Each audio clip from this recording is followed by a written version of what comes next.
Live from Lagos, this is Lunchtime Politics. I'm Jeffrey Uzonga. Let's bring you up to speed with the things we've been tracking in the polity. Let's begin with the headlines.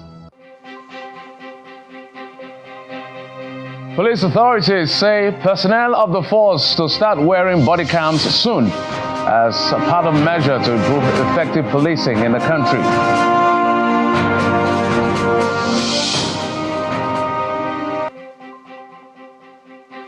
Nigeria's Governors Forum to come up with an aggregated position on the proposed tax reform bills of the federal government, especially the divisive elements of that legislation.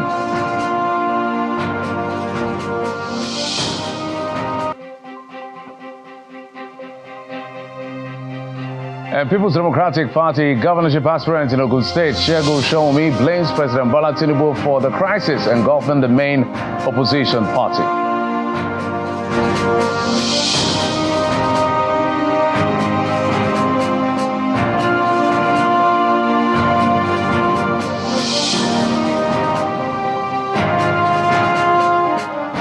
Thanks again for joining us on the program. We're counting down to the Yuletide. But before we get to core conversations around politics, let's look at the polity. And we start from Lagos. That's the image I want to show you.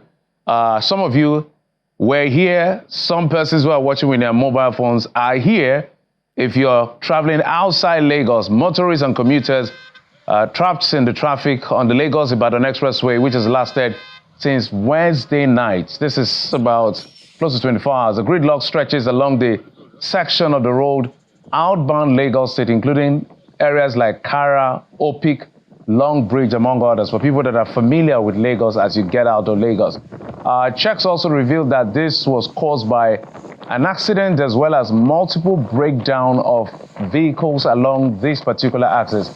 There's also a diversion along the Long Bridge due to some maintenance work which has been ongoing for a while now. So if you're planning to get out of Lagos, the Lagos-Ibadan Expressway may not be the best idea right now.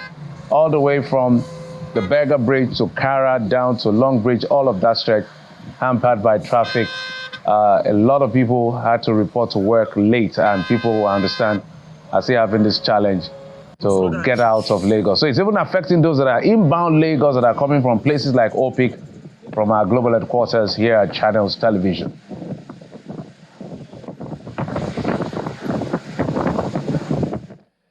And so that's as far as the traffic situation in Lagos is concerned at the moment. But let's talk about the posturing of the Nigerian Governors Forum, which is where we begin the tracking of the core politics. As the forum hints, it will soon come up with a position on the ongoing tax reforms by the federal government, just as it condemns the rising insecurity in the country.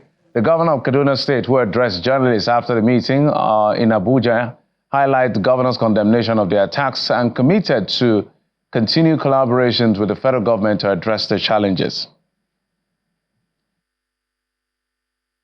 No, tax reforms have not been concluded. We started the deliberation at this meeting, but the consultation is still ongoing. And I have no doubt in my mind in our next meeting we should be able to come out with a position, but we are still discussing. And as you are aware, we have been working closely with all the relevant security agencies. And this insecurity issue is not only in the northwest or northeast, it's all over Nigeria.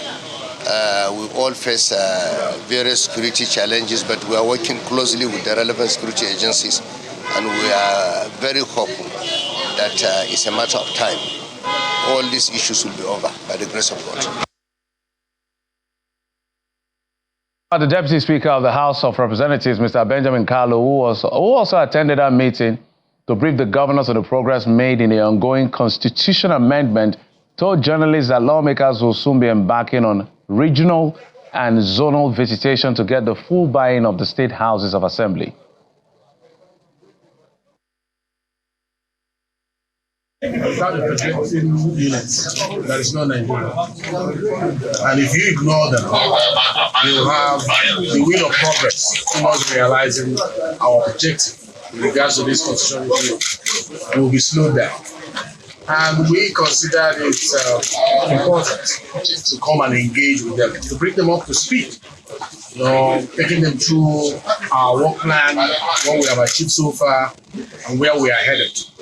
And we've had a robust discussion. And I must say, the governors made beautiful contributions, and they are in support of the constitution review. We also let them know, inform them that we're going to be visiting their states and the geopolitical zones to address the opinion of the public in their various zones with regards to the thematic area of the constitution that we're looking at. Money is quite important. Legislation is also important. We talked about the issue of VAT and the reforms that the governors are speaking about, and then piggyback on this particular presentation by the Deputy Speaker on the Constitution Amendment. Let's also tell you that the sum of 1.411 trillion naira has been shared to the federal, states, and local governments by the Federal Accounts Allocation Committee, that's FAAC. Total distributable revenue for the month of October. The amount comprises statutory revenue from value-added tax, excise duty, and other sources, and is higher by 8.9% when compared with the 1.298 trillion distributed in September. Now, a breakdown, a quick one, of the revenue allocation report released by the Office of the Accountant General of the Federation shows that the federal government received slightly over 400 billion, that's 433 billion naira, while the state government received 490 billion and the local government received 355 billion naira. At the same time, the amount distributed as 13% of mineral derivation revenue to relevant states was higher by 31.7% than the previous month at 132.4 billion naira.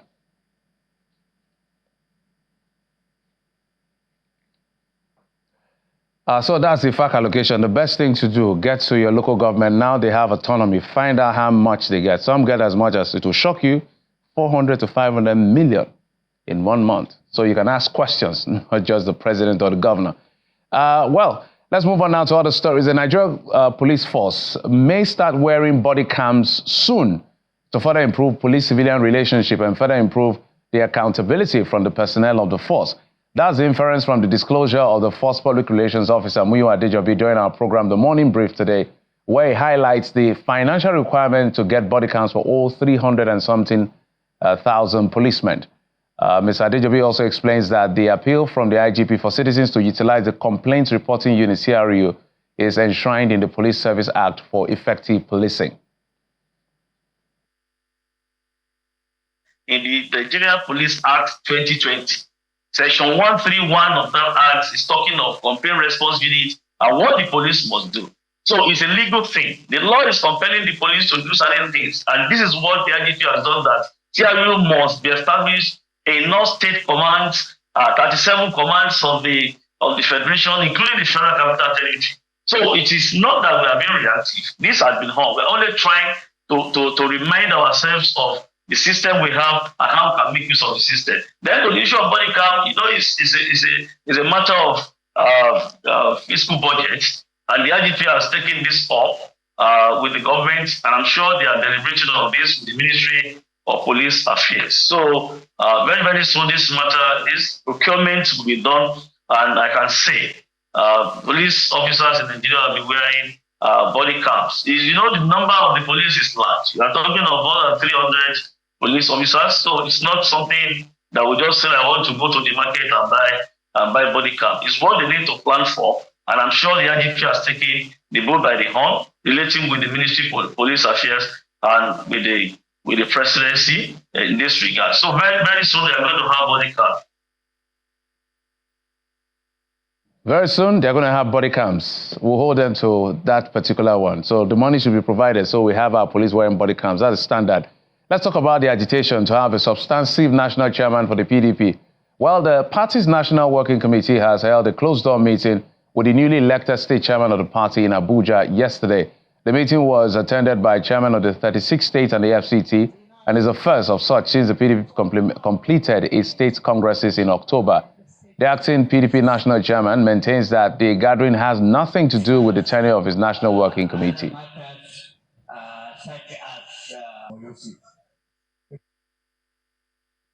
And to set the record straight, There's no such issue.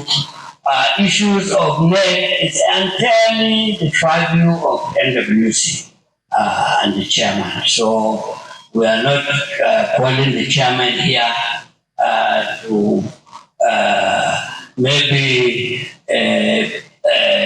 insinuate anything. So just for the record, it's a normal interactive session to welcome the new chairman that have just joined us for us to know ourselves and also discuss other matters such as the coming zonal congresses. It has nothing to do like being insinuated in the social media about NEC or something of that nature. You can read it verbally. We're not done with the PDP. A former governorship aspirant on the platform of the PDP in Ogun State, Segun Showunmi, is blaming President Bola Tinubu for the crisis rocking their party. He believes that appointing former governor of Rivers State Nyesom Wike as FCT minister, now these are his words, without consulting the party, sending the party on a tailspin, paraphrasing what he said. He was speaking on our program Politics Today and asked the president to sack Nyesom Wike, the FCT minister. Take a listen.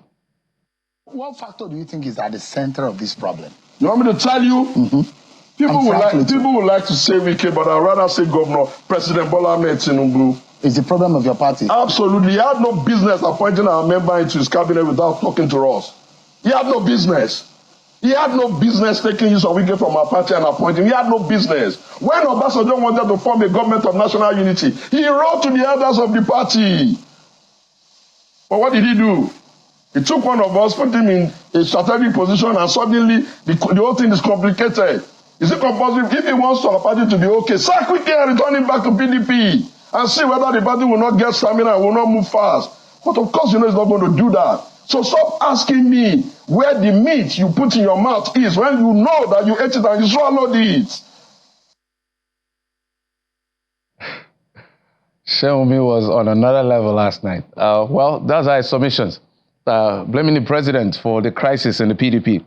Let's get to our conversation for the day. I'm being joined on the program by the Deputy National Chairman of the Labour Party. This is another party who contested as the governorship candidate of their party in the just concluded Ondo State governorship election, Mr. Ayo Olorofemi. Mr. Olorofemi, thank you so much for coming to the program and for your patience. Thank you. Good morning. Thank you for having me. Good morning, Nigerians. I want to quickly piggyback on what Segun Showunmi has said. The PDP has issues. The Labour Party has issues. I don't even know which has more issues than the other, but there are crises in both parties. Segun Showunmi has blamed the PDP, has blamed the president for the crisis in the party. Does your party also blame the president for the crisis in your party? No, we are not blaming anybody.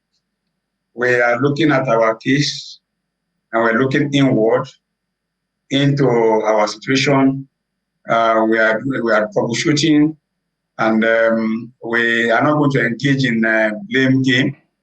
We know where our problem is coming from, and knowing where our problem is coming from, we are going headlong to the root of the problem, and by the grace of God, we'll soon be out of our problem. We'll soon be out, and Nigerians we appreciate us better. So where is your problem coming from, Mr. Olorofemi? Well, our problem stems from the fact that we had mixed multitude during the 2023 election.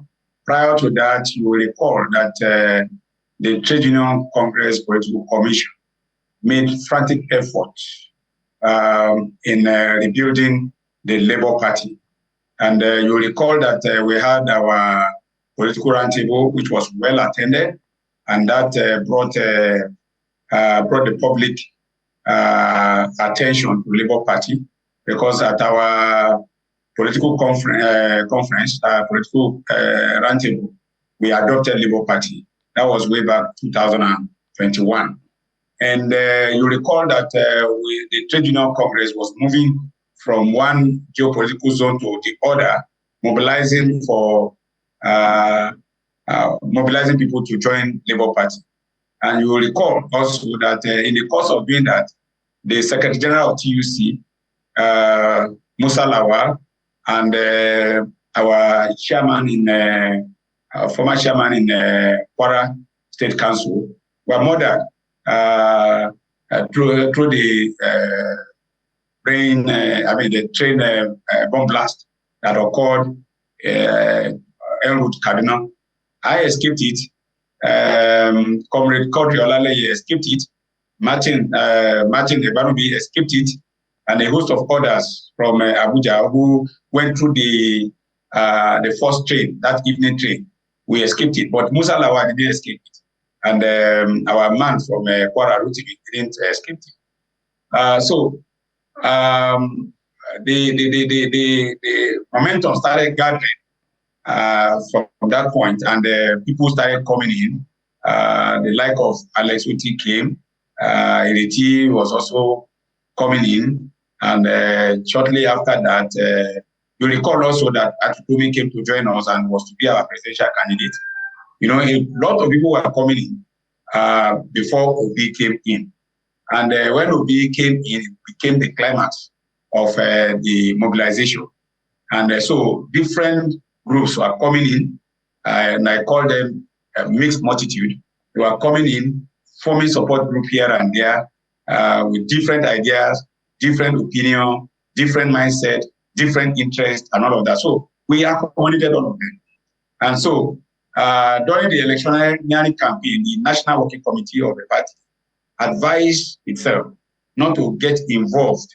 Since we have people now who want to work for us, we should allow them. So I think, and I believe that many of them assume that giving them room created an opportunity for them to consider us as weak vessel. And so after the election, they wanted to take the soul of the party. But I think they know better now that we are not. Mr. Olorunfemi, are you talking? We deliberately. Mr. Olorunfemi, are you talking about obedient movement so that we speak plainly and straightforward, clearly as possible? Yes, and maybe I should even tell you the history of the obedient movement. As brief as you can. Exactly. As brief as you can. Yes, everybody considers himself as obedient by virtue of that movement. Marcel was the one that created that word obedient. At that time, it's not as if some people sat down and said, it's just one person, just like somebody created the song, that soundbite, Africa Independent Innovation. That was exactly how this one came, and somebody just sang it obedient, and it became acceptable. So anybody that time who was in support of Labour Party, who was in support of the presidential candidate of the Labour Party, were Christian obedient. So it's not as if there's an obedient registered anywhere as an entity. Everybody, including your good self, if you want to identify with the Labour Party, they will be regarded as obedient. So no, I'm a journalist. I'm not obedient. I'm a journalist. I'm not obedient. I'm a journalist. Yeah. So there's no headquarter. There's no headquarter called obedient headquarter. There's no office called obedient office. Everybody just identify, and as I said, mixed multitude came in, and we gave them that name obedient. You know, through the creative act of Marcel. You know, and everybody started singing obedient, obedient, obedient. You know, so initially it was the obedient that you know. But they changed E to I to reflect Obi. So we know how this thing works and how it came about. Also doesn't know are the one that are just... If I may come in, Mr. Olorunfemi, so that we can dovetail into Ondo politics. So it appears from what we have been observing as observers of the space and the polity and politics, the biggest mobilizer of the obedient goodwill on behalf of Nigeria is Peter Obi. Arguably, is the person that became the rallying point for the young people and the obedient and all of whatever Labour is today, at least in this current dispensation, it is Peter Obi, his image and all of that. But that goodwill is winning out. And part of the reason for that is even the internal crisis of the party. And it doesn't look like there is a way out. And that's why I want to dovetail into what played out in your election. You were the candidate of the party. All of a sudden, we now realize that you were no longer the candidate of the party. Ebisen became the candidate, campaigned. Obi was there with him to campaign for him. And then 2 days before the election, you approached the court, you got a judgment. INEC reflected your name on Friday. Election is on Saturday. That's why that abysmal performance, one of the worst we've ever seen the Labour Party perform. The winner of the election won by 366,000. You couldn't get up to 2,000. That's a big issue. So my question is, what drastically are you guys doing as a party to reposition yourself? Because it has to be drastic. Thank you. That was a lesson for us. And well, like I told you, gradually we are beginning to know ourselves more. I told you we had mixed multitude. When you overrate some people, you are bound to make mistakes. Now we know the rating, and we know the capacity of some of the people we call our leaders in terms of ability to solve problems. Some people who we claim to be leaders are even creators of the problems. But I don't see any reason why, in the first instance, the party has its own constitution. It has its law. And without changing that law, you just have to abide by that law. Some people gathered and called themselves stakeholders in Umahia, and they said they set up a caretaker committee to replace the current NWC. And their reason is, the tenure has expired.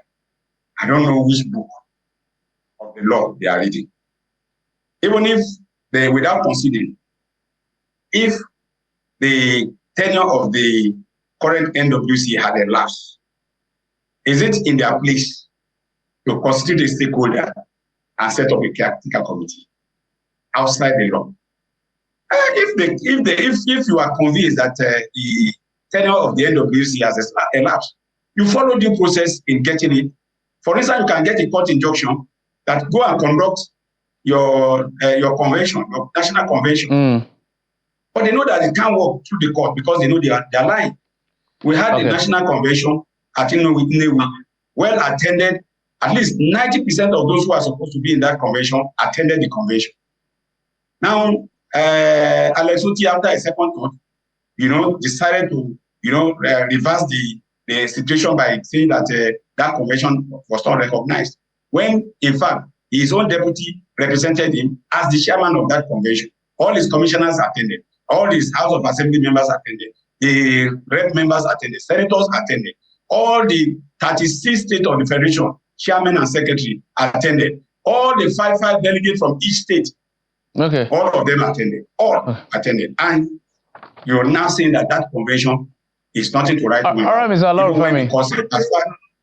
Apologies, totally out of time. I don't think you gave me solutions, but I wanted you to talk about solutions of the party, but it seems like the solution is that, as you can see, the solution is already drafted. We are forgiving everybody. We want everybody back. And we are not going to count anything against anyone. And we have not engaged in mass registration of members into the party. The website is, the website is out there for people to log in and enroll as members of the party. Just in 30 seconds before we go, second reading, it's past second reading, in the House of Reps. Diaspora voting. How have you received that particular piece of legislation that is on its way so that our brothers and sisters outside our shores will be able to vote during our elections? 30 seconds. Of course, it's a good one. It's a positive one. At least that will not deny them of their right to electing or choosing whoever they want to represent them in the country. Wherever they are, after all, they have families here, they have their parents, they have their brothers, they are more interested in Nigeria. So wherever they are, they should be able to satisfy. They pay tax in Nigeria in one way or the other. So they have the right to vote, to exercise their right to vote and be voted for. So I think I commend that. Ayo Olorunfemi is the Labour Party Deputy National Chairman, also the Labour Party Ondo governorship candidate in the last election. Mr. Olorunfemi, thank you so much for coming, even on short notice. Thank you. Thank you very much. And let's bring you up to speed yet again with what's going on along the Lagos-Ibadan Expressway. So, yes, this is the aerial view of what is happening at the Lagos-Ibadan Expressway. So you can see where the traffic is quite light. That is going into Lagos towards where we call Kara. For those of you who are not familiar with Lagos, that takes you all the way to Bega and into deep down into Lagos. And then going outbound Lagos, somewhere around Opik, you can see the Gridlock. That's the Opik Junction just after Kara Bridge when you're coming from Bega bus stop. So this is what the situation is at the moment. We hope that maybe in the next few hours it will lighten up. But as we've said, this was caused by a few situations, things like accident, a multiple breakdown of vehicles, as well as some maintenance work going on Long Bridge. Long Bridge is as you outbound Lagos. So that's the situation on things. We try to bring you up to speed just in case you are coming in or going out of Lagos from wherever you are in Lagos, or you're about to get out of Lagos from the Opik area.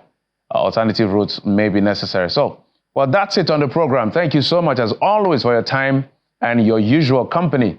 I'm Jeffrey Uzongo. You've been served on Lunchtime Politics. Bye-bye.